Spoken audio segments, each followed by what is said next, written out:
భారత పాకిస్తాన్ల మధ్య పరాకాష్ఠకు చేరిన ఉద్రిక్తతల నేపథ్యంలో పాక్ సైనిక కూటమి వరుసగా ఎదురు దెబ్బలు తింటున్నట్టు కనిపిస్తుంది. అంతర్జాతీయంగా భారతదేశం అనుసరిస్తున్నటువంటి వ్యూహాలు, చొరవ వీటన్నిటి వల్ల మద్దతు భారతదేశానికి పెరుగుతోంది.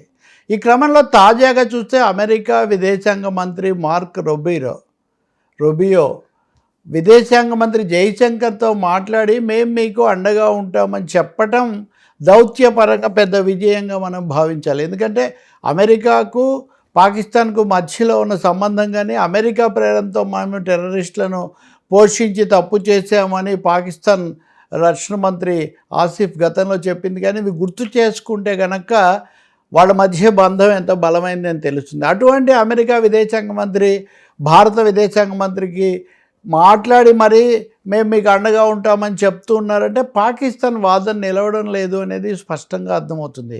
మేము మీతో ఉంటాము, కానీ ఉద్రిక్తతలు కాస్త తగ్గడానికి మీరు చర్యలు తీసుకోండి, దానికి మేము అండగా ఉంటాము, మీ వాదన బలపరుస్తాము, అలాగే దీని మీద దర్యాప్తులో అన్ని నిజాలు బయటకు వచ్చేట్టుగా చేస్తామని కూడా అమెరికా ఇక్కడ హామీ ఇస్తుంది. ఇదే సమయంలో పాకిస్తాన్ ప్రధాని షరీఫ్తో కూడా మాట్లాడారు. షరీఫ్ కీలుబొమ్మ ప్రధాని అన్నది తెలిసిన విషయమే అందరికీ. అయినా సరే ఇప్పుడు ఆయన ఆ పదవిలో ఉన్నారు కాబట్టి రూబియో ఆయనకేం చెప్పారు అని కనుక మనం చూస్తే, మీరు తప్పు ఒప్పుకోండి, ఈ జరిగిన దాడిని 22వ తేదీన జరిగిన ఈ దాడిని మీరు ఖండించండి.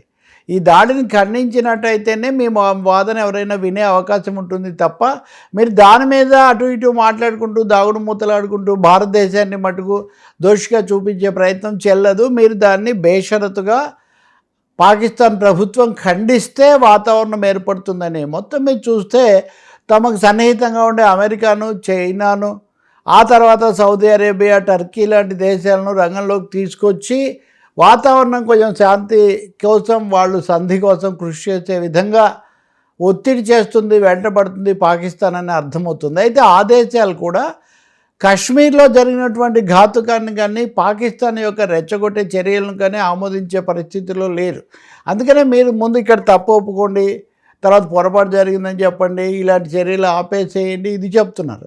భారతదేశం ఈసారి అంతర్జాతీయ వేదిక మీద ఆఖరికి IMF అప్పులు ఆపే వరకు కూడా వెళ్ళి చాలా చొరవ తీసుకుని ప్రోయాక్టివ్గాను, తర్వాత చాలా ముందస్తు చర్యలతో ప్రియంటివ్ స్ట్రాటజీస్తోనూ వెళ్ళిపోయింది. సో ఈ కారణం వల్ల ఇప్పుడు పరిస్థితి భారతదేశానికి అనుకూలంగా అంతర్జాతీయ పరిస్థితి మారిందని మనకు అర్థమవుతుంది. ఆఖరికి ఐక్యరాజ్య సమితి ఈ టెర్రరిజాన్ని ఖండిస్తూ ఒక వేదిక, ఒక తీర్మానం చేస్తూ ఉంటే, ఆ తీర్మానంలో ది రెసిస్టెన్స్ ఫోరం అని మొన్న ఎవరైతే ఇక్కడ పహల్గామ్లో ఘాతుకానికి పాల్పడ్డామని చెప్పారో ఆ రెసిస్టెన్స్ ఫోరం TRF అనే పేరు ఉంటే ఇంకా పాకిస్తాన్ దూత చాలా వెంటబడి దాన్ని తీసేయించుకున్నారు.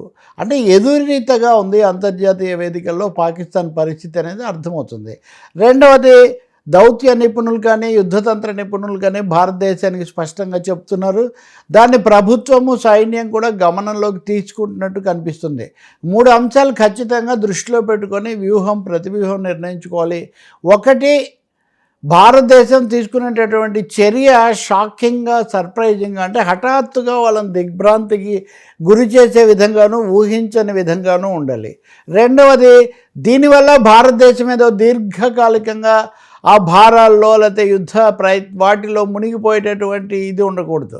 మూడవది, దానివల్ల పాకిస్తాన్ భరించలేనంతగా వ్యయ ప్రయాసాలకు, సమస్యలకు వాళ్ళను గురి చేయాలి.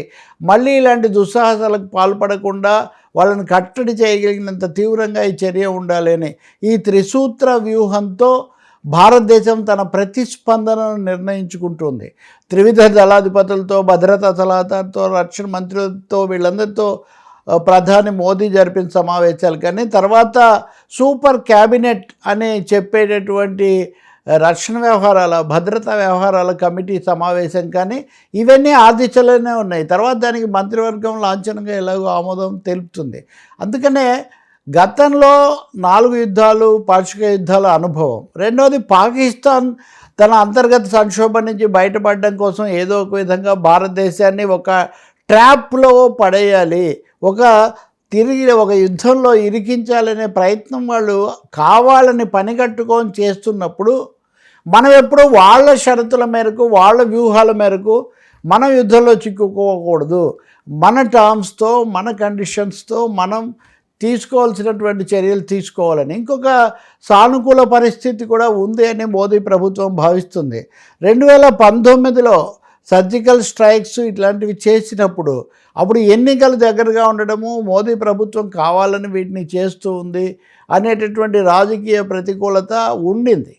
ఇప్పటికొచ్చేసరికి వాళ్ళు పహల్గామ్లో చేసినటువంటి ఘాతుకము, దానికి దేశంలో విదేశాల్లో వచ్చినటువంటి తీవ్ర ఖండన ఇవన్నీ చూసిన తర్వాత అన్ని పార్టీలు కూడా మనం ప్రతిస్పందన చేయాలి, టెర్రరిజాన్ని అణచివేయాలి అన్న దాని మీద ఇక్కడ ప్రధానంగా ఉంది. వీళ్ళు ఎందుకు చేశారు, ఎందుకు చేయలేదు అన్నది తర్వాత, ముందు దేశాన్ని కాపాడుకోవాలని. అందుకనే కాంగ్రెస్ పార్టీ కూడా ప్రధాన ప్రతిపక్షంగా ఉన్న కాంగ్రెస్ కూడా కొన్ని విషయాల్లో, కొన్ని ట్వీట్స్లో, కొన్ని పోస్టుల్లో, అలాగే కొంతమంది నాయకుల వ్యాఖ్యలు కొంచెం అవి సమతుల్యత తప్పినప్పుడు, సంయమనం కోల్పోయినప్పుడు కాంగ్రెస్ పార్టీ రంగంలోకి వచ్చి అవేవో వ్యక్తిగత వ్యాఖ్యలు, మాకు వాటితో సంబంధం లేదు అని చెప్పాల్సి వచ్చింది. చెప్పడం మంచిది అని అందరూ కూడా భావిస్తున్నటువంటి పరిస్థితి.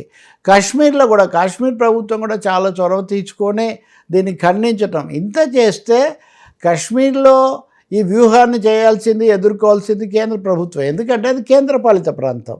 నిన్న కాశ్మీర్ గవర్నర్ మనోజ్ సక్సేనా భద్రతా వ్యవహారాల సమీక్ష నిర్వహించి ఆదేశాలు ఇచ్చినప్పుడు, ఆ సమావేశంలో ఆ రాష్ట్ర ముఖ్యమంత్రి ఒమర్ అబ్దుల్లా లేరు. ఎందుకంటే అది కేంద్రపాలిత ప్రాంతం కాబట్టి కేంద్రము, సైనిక దళాలు, పారామిలిటరీ దళాలు ఇవే నిర్ణయిస్తాయి.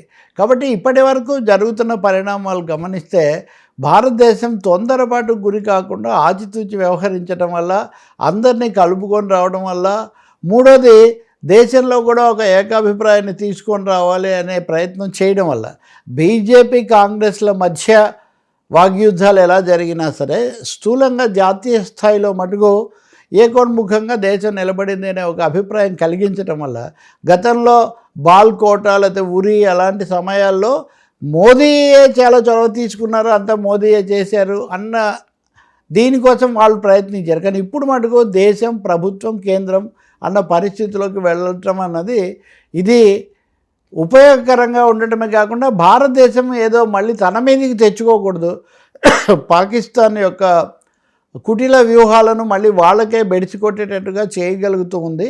దానికి ఒక పెద్ద నిదర్శనం ఏంటంటే, అమెరికా తన మొత్తం విధానం మార్చుకోకపోయినా ఈ సమయంలో మటుకు మేము మీకు అండగా ఉంటామని చెప్తూ వాళ్ళను మీరు కాస్త బుద్ధి తెచ్చుకోండి అని చివాట్లు పెట్టడం అన్నది దౌత్యపరంగా మనకు చాలా విజయం అని చెప్పి ప్రభుత్వం, కేంద్ర వర్గాలు భావిస్తున్నట్టుగా మనకు కనిపిస్తుంది. సైన్యం కూడా రాజకీయమైన మీ వాదోపవాదాలు ఎలా అయినా సరే సైనికపరమైన వ్యూహాలు మటుకు చాలా జాగ్రత్తగా చేయాలని వాళ్ళు అంటున్నారు. కాబట్టే ప్రధానమంత్రి కూడా పూర్తిగా సమయం ఎప్పుడు, ఎంత, ఎలా అన్నది మీకే వదిలేస్తున్నామనే మాట కూడా ఆయన చెప్పారంటే, మేము రాజకీయ జోక్యం ఇక్కడ చేసుకోబోవట్లేదు, అదొక సైనిక ప్రతిచర్యగా ఉంటుంది, అది టెర్రరిజాన్ని టార్గెట్ చేసినట్టుగా ఉంటుందనే సంకేతాలు స్పష్టంగా ఇస్తున్నారు. కాబట్టి ఎలా ఉండబోతుంది రాబోయేది అన్నది మనం చూడొచ్చు. కానీ చివరిగా చెప్పాలంటే మరో 36 గంటల్లో, మరో 24 గంటల్లో ఇండియా ఏదో చేయబోతుందని పాకిస్తాన్ హడావుడి చేయటం ఇక్కడ.